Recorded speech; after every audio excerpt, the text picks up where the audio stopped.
তৃতীয় শ্রেণীর সুপ্রিয় শিক্ষার্থীবৃন্দ, আসসালামু আলাইকুম। আশা করছি তোমরা সকলেই ভালো আছো।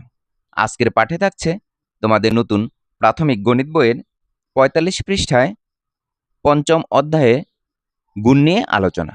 তাহলে চলো শুরু করা যাক। তোমরা এখানে একটি মূল প্রশ্ন দেখতে পাচ্ছ।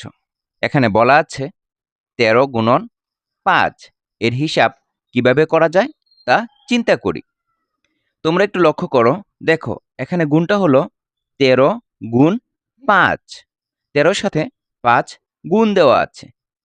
এখানে ১৩ হচ্ছে গুণ্য আর ৫ হচ্ছে গুণক। এটা হলো ১৩ কি? এখানে ১৩ হচ্ছে গুণ্য আর ৫ হচ্ছে গুণক।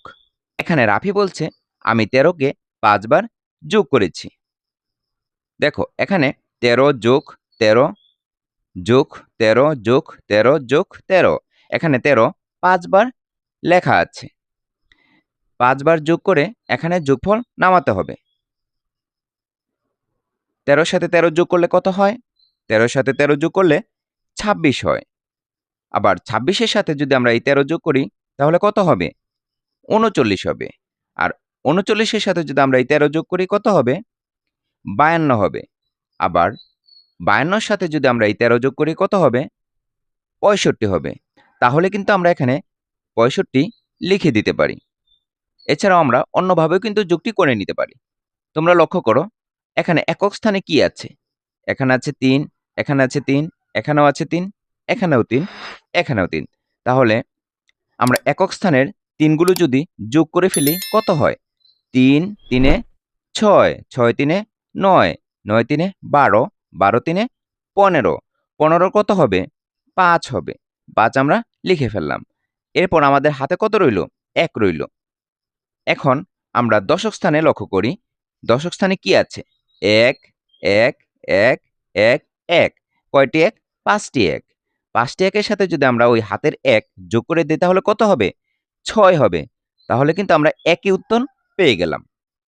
আমরা জানি যোগের সংক্ষিপ্ত রূপ হচ্ছে গুণ। যোগ করার ক্ষেত্রে কিন্তু প্রতিটি গুণ্যকে ৫ বার লেখা হয়েছে।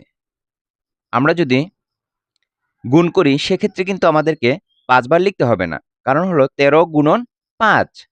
১৩র সাথে ৫ গুণ করে দিলেই হবে।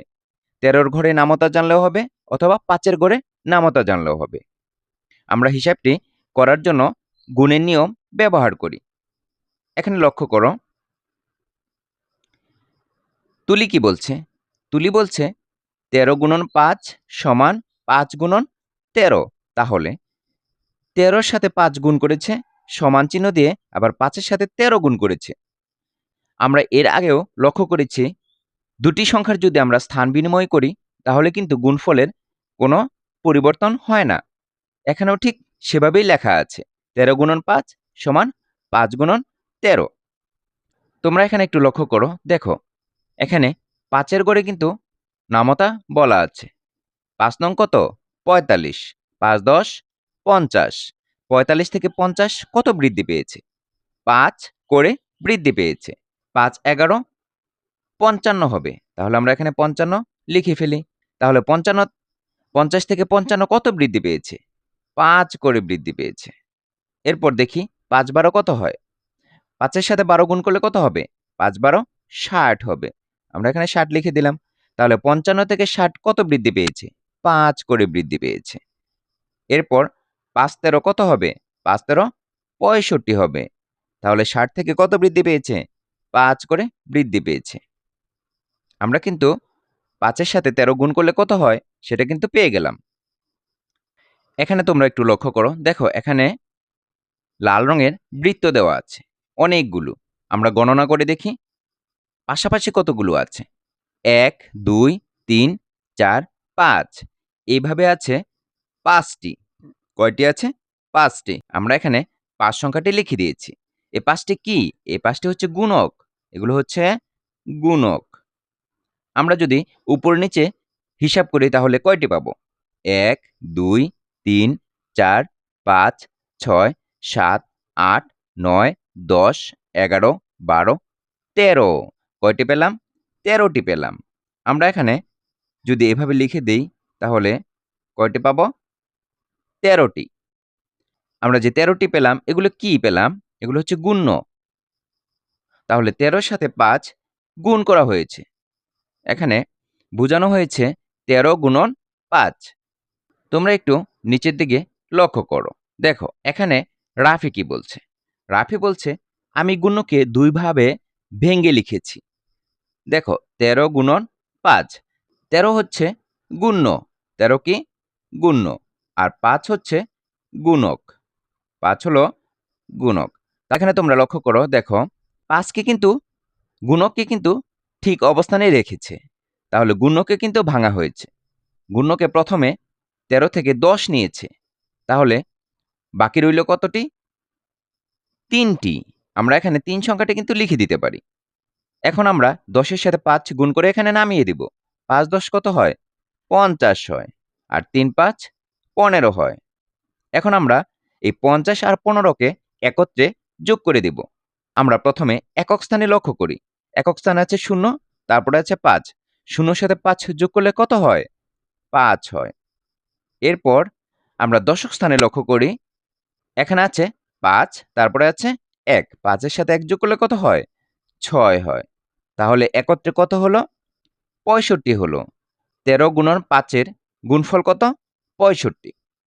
আমরা কিন্তু হিসাবটি করে ফেললাম। এরপর তোমরা একটু লক্ষ্য করো। দেখো 1 নাম্বারে একটি কাজ দেওয়া আছে। বলা আছে গুণের নিয়ম ব্যবহার করে 14 গুণন 11 হিসাব করি। এখানে তোমরা বৃত্তের ছবি দেখতে পাচ্ছ। আমরা প্রথমে পাশাপাশি হিসাব করি। 1 2 3 4 5 6 7 8 9 10 11। পাশাপাশি কয়টি আছে? 11টি আছে। এখানে 11 সংখ্যাটি হচ্ছে গুণক। এরপর আমরা উপর নিচের বৃত্তগুলো গণনা করি। 1 2 3 4 5 6 7 8 9 10 11 12 13 14। কয়টি হলো? 14টি হলো। আমরা কিন্তু এখানে 14 সংখ্যাটি লিখে দিতে পারি। 14 কি? 14 হচ্ছে গুণ্য। এখানে তাহলে তোমরা একটু লক্ষ্য করো, দেখো এখানে 14 র সাথে যদি আমরা 11 গুণ করি তাহলে কিন্তু এতগুলো বৃত্ত আমরা পেয়ে যাব। তাহলে আমরা এখানে গুণের হিসাব ব্যবহার করে আমরা 14 র সাথে 11 গুণ করে দেখি কত হয়। 14 গুণন 11। এখানে আছে 14 গুণ্য আর 11 হচ্ছে গুণক।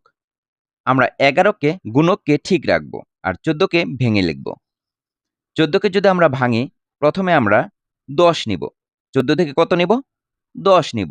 10 গুণন 11। তাহলে 14 থেকে 10 নেওয়ার পরে কত বাকি রইল? বাকি রইল 4। তাহলে আমরা এখানে যোগ চিহ্ন দিয়ে দেব। 4 এর সাথে আমরা 11 গুণ করে দিব। তাহলে কত হয় আমরা একটু লক্ষ্য করি। দেখো 10 11 কত হয়? 10 11 হচ্ছে 110। আমরা যোগ চিহ্ন দিয়ে দেব। 4 11 কত হয়? 4 11 44। আমরা এখানে 44 লিখে ফেললাম। এরপর আমরা এই দুটি সংখ্যার যোগ করে দেব। 110 এর সাথে 44 যোগ করলে কত হয়? 154 হয়। কিভাবে হলো? আমরা একটু লক্ষ্য করি। দেখো একক স্থানে কি আছে? 4 আছে। এখানে একক স্থানে 0 আছে। 0 এর সাথে 4 যোগ করলে কত হয়? 4 হয়। দশক স্থানে লক্ষ্য করি। 4 আছে, এখানে 1 আছে। 1 এর সাথে 4 যোগ করলে কত হবে? 5 হবে। আমরা এখানে 5 লিখেছি। এরপর শতক স্থানে 1 আছে, এখানে কিছুই নেই। তাহলে 1ই হবে। এখানে গুণফল হলো 154। আশা করছি তোমরা গুণের নিয়ম ব্যবহার করে 14 গুণন 11 র হিসাবটি বুঝতে পেরেছ। তোমরাও এভাবে অঙ্কটি বাসায় করে ফেলবে। এরই মধ্য দিয়ে আমরা আজকের পাঠের শেষ প্রান্তে এসে পৌঁছে গেছি। সম্পূর্ণ ভিডিওটি ধৈর্য সহকারে দেখার জন্য তোমাদেরকে অসংখ্য ধন্যবাদ। পরবর্তী ভিডিও দেখার আমন্ত্রণ জানিয়ে আজকের মতো এখানেই শেষ করছি। আল্লাহ হাফেজ।